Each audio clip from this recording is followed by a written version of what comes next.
Takk skal du ha, president. En både viktig og godt timet interpellasjon når næringskomiteen i disse dagene er i ferd med å gjøre ferdig sin innstilling til landbruksmeldingen.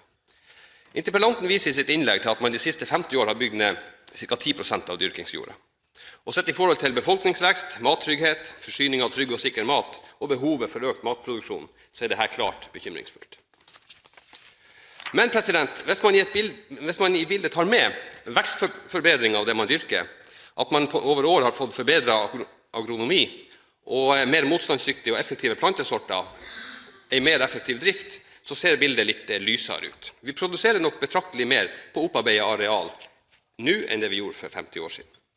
Det er nok også slik at etterbehandling av produktene gjør at vi har betraktelig mer volum til konsum nå enn det vi hadde da. Så, president, er det viktig å legge til at også for Høyre er dette et viktig tema. I den kommende meldingen er det viktig at man sikrer tilstrekkelige arealer for å nå målsetningen. Målsetningen for Høyre, president, er også den samme. Vi må produsere mer mat. Høyre vil derfor se på flere forslag for å nå dette målet. Er det, president, mulig å ta vare på matjord når arealene den ligger på skal brukes til noe annet?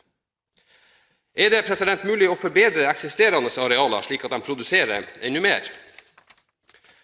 Er det mulig å gjøre noe med verdien av opparbeidet matjord slik at den ikke er den første man tar til når man skal omdisponere?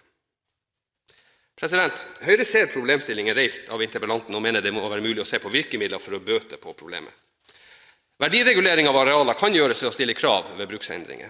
Forbedring av agronomien kan gjøres ved å stimulere til grøfting og andre forbedringer. Her kan kanskje stikkordene være eiejord kontra leiejord. Tar man bedre vare på den jorda man eier enn den jorda man leier? Og kanskje kan man se på lovverket rundt avhending av landbrukseiendommer. Mulig er det sentralt i et sånt spørsmål.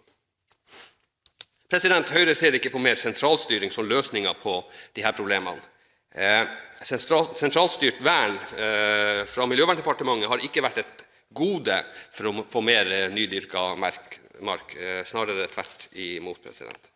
Derfor mener Høyre at man må se behovet lokalt, og det var tidligere av en av representantene sagt at forståelsen lokalt må være viktig i denne problemstillingen. Der er Høyre enig med representanten Gullvåg, at ser man ikke behovet lokalt, så er det vanskelig å lovfeste og styre det fra sentralt.